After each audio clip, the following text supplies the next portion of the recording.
Hey everyone, this is me Sumi Jha and welcome back to my YouTube channel While Learning Classes. Guys आज हम करने वाले हैं यानी कि आज का जो हमारा टॉपिक है वो है इमेजियम। गाइज इससे पहले हमने काफ़ी सारे टॉपिक कंप्लीट कर लिए हैं इंग्लिश लिटरेचर का, the history of English literature up to 1800 century. अगर आपने वो वीडियोस अभी तक नहीं देखा है तो उस वीडियोस को जाके देखिए, लिंक आपको डिस्क्रिप्शन बॉक्स में मिल जाएगी। साथ में अगर आपने अभी तक चैनल को सब्सक्राइब नहीं किया है, चैनल को सब्सक्राइब करें। वीडियो अच्छी लगी हो तो वीडियो को लाइक जरूर करना, कमेंट करके अपना फीडबैक जरूर दे, वीडियो अच्छी बुरी जैसी भी लगे कमेंट जरूर करें। साथ में अगर अभी तक आप टेलीग्राम और इंस्टाग्राम पे नहीं जुड़े हैं तो वहाँ भी जुड़े, इंपॉर्टेंट अपडेट्स जो है वो वहाँ पे भी आते रहते हैं। तो चलिए टाइम को ना वेस्ट करते हुए वीडियो को शुरू करते हैं। तो सबसे पहले है imagism. The political movement known as imagism was a reaction against romanticism, especially Georgian poetry. Full stop. The Georgians lived in a world of fantasy and discarded the sordid reality of contemporary life. They lacked modernism. The imagists react against the hackneyed and fantastic approach of the Georgians. It flourished in England and America at the beginning of the 20th century. T.E. Hill में 1883 से लेके 1917 तक के शासनकाल में रहे, who published only 5 short poems untitled The Complete Political Works of T.E. Hill is the chief protagonist of imagium in England. Rising sharply against the loose and facile texture of the Georgian poetry, Hill advocated the importance of hard, dry image in poetry. He emphasized that poetry should restrict itself to world preserved by sense and to the presentation of its theme in a succession of concise, clearly visualized concrete images, accurate in detail and precise in significance. The aim of the imagist was to create hard, brilliant, clear effect instead of the soft, dreamy vagueness or the hollow, Miltonic heroic of the English 19th century tradition. अब देखो यहाँ पे जो बोला है उसका मतलब हम समझते हैं। अब सबसे पहले इमेजियम को हिंदी में बोलते हैं कल्पनावाद। कल्पनावाद के रूप में जाने जाने वाला काव्यात्मक आंदोलन, ये काव्यात्मक मतलब पॉलिटिकल मूवमेंट, समझतावाद विशेष रूप से जॉर्जियाई कविता के खिलाफ एक प्रतिक्रिया थी। जॉर्जियाई कल्पना की दुनिया में रहते थे और समकालीन जीवन की घिनौना वास्तविकताओं को त्याग देते थे। उनमें आधुनिकतावाद का अभाव था। द इमेजिस्ट ने जॉर्जियाई लोगों के घिनौने और शानदार दृष्टिकोण के खिलाफ प्रतिक्रिया व्यक्त की। यह 20वीं शताब्दी की शुरुआत में इंग्लैंड और अमेरिका में फला फूला। टी.ई. हिल में 1883 से लेकर 1917 तक जिन्होंने केवल 5 लघु कविताएं यानी कि 5 शॉर्ट्स पोएम करी प्रकाशित की थी यानी कि स्टैब्लिश की, जिसका शीर्षक the complete political work of T E. Hill में था। इंग्लैंड में कल्पनावाद के प्रमुख नायक है वो जॉर्जियाई कविता की ढीली और सहज बनावट के खिलाफ तेजी से प्रक्रिया करना। हुल्मे ने कविता में हार्ड ड्राई इमेज के महत्व की वकालत की। उन्होंने इस बात पर जोर दिया कि कविता को स्वयं को इंद्रियों द्वारा समझी जाने वाली दुनिया तक ही सीमित रखना चाहिए और संक्षिप्त स्पष्ट रूप से कल्पना की गई ठोस छवियों के विस्तार में सटीक और महत्व में सटीक प्रस्तुत करना चाहिए।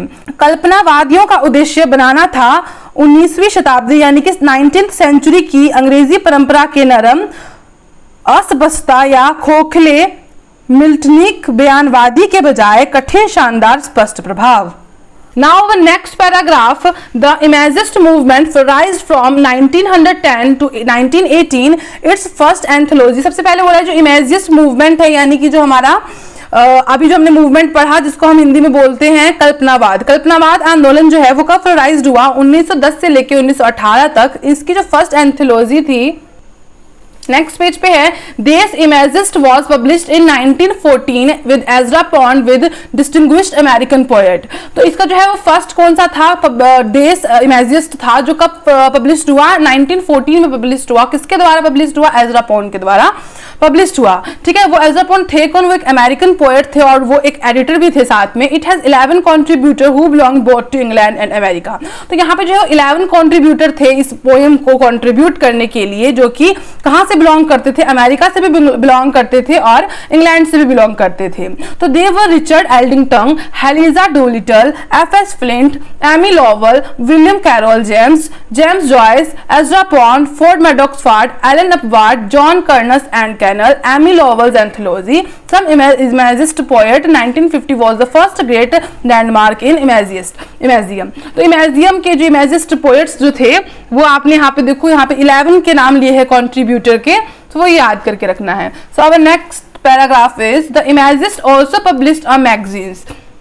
तो जो हमारे इमेजिस्ट थे वो मैगजीन्स भी पब्लिश करते थे। The egoist Richard Aldington publish several volume of imagist poetry known as image old and new 1915। अब देखो जिसने जो मतलब वॉल्यूम लिखा वो की बात हो रही है, पोएट्री लिखी वो की बात हो रही है।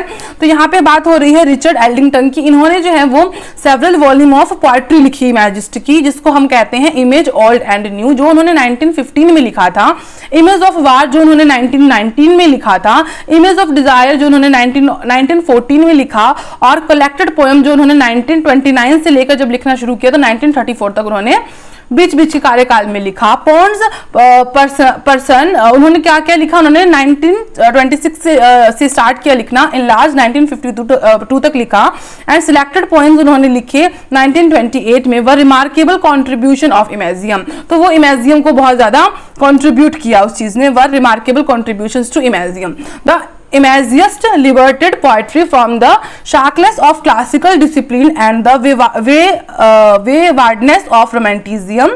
They experimented in verse, liber and believed in unlimited freedom of expression. तो वो जो जितने भी लोग थे वो फ्रीडम में रहना ज्यादा पसंद करते थे, क्योंकि उस टाइम जो है वो किसी चीज का रोक टोक नहीं था, जिसको जो इमेजेस से रिलेटेड लिखना था, अपना कंट्रीब्यूशन था, वो दे सकते थे। They and avoided to reveal the new consequences in beautify moulded images, जिसमें वो काफी ब्यूटीफुली इमेजेस यूज करते थे। The imagist wish to produce poem with the sharpness of outline and precision of form which belong to a perfectly proportioned statude or other covert image. An image said pound is that which presents an intellectual and emotion complex is an instead of time, summarizing the aim of imagium Pinto writers। इसका मतलब है कल्पनावादियों ने रूपरेखा की तीक्ष्णता और रूप की सटीकता के साथ कविताओं का निर्माण करने की कामना की, जो एक पूर्ण अनुपात वाले सतुएट या अन्य नकाशीदार छवि से संबंधित हैं। एक छवि, पाउंड ने कहा, वह है जो एक बौद्धिक और भावनात्मक जटिल प्रस्तुत करता है, जो समय का एक क्षण है। कल्पनावाद के उद्देश्यों को सारांशित करते हुए पिंटो लिखते हैं, to use the language of common speech but to employ always the exact word, not the nearly exact, not the merely decorative word, to produce poetry that is hard to clear, to create new rhymes and not to copy old rhymes which merely echo old mood. The imagists यानी कि aimed at the clarity and concentration of the classic Chinese lyrics and Greek epigram। अब यहाँ लिखा है, आम भाषण की भाषा का उपयोग करने के लिए, लेकिन हमेशा सटीक वार्ड और नियोजित करने के लिए सबसे सटीक नहीं, केवल सजावटी शब्द नहीं। कविता का निर्माण करने के लिए जो कठिन और स्पष्ट है, नई लय बनाने के लिए और पुराने लय की नकल करने के लिए नहीं है, जो केवल पुराने मूड को प्रतिध्वनित करता है। वे इमेजिस्ट क्लासिक चीनी गीत और ग्रीक एपिग्राम की स्पष्टता और एकाग्रता के उद्देश्य से थे। तो इसी के साथ जो हमारा इमेजियम है, यानी कि कल्पना के ऊपर, कल्पनावाद के ऊपर जो हमारा मूवमेंट था, हमारा आंदोलन था, वो समाप्त होता है। अगर आपको वीडियो अच्छी लगी हो तो वीडियो को लाइक करें, चैनल पे नए हो तो चैनल को सब्सक्राइब करें, वीडियो को शेयर जरूर करें। हमारे साथ इंस्टाग्राम, टेलीग्राम सभी पे जुड़े, इसकी नोट्स प्रोवाइड वहीं पे आपको मिल जाएगा। तो मिलते हैं नेक्स्ट वीडियो में, तब तक के लिए जय हिंद, वंदे मातरम।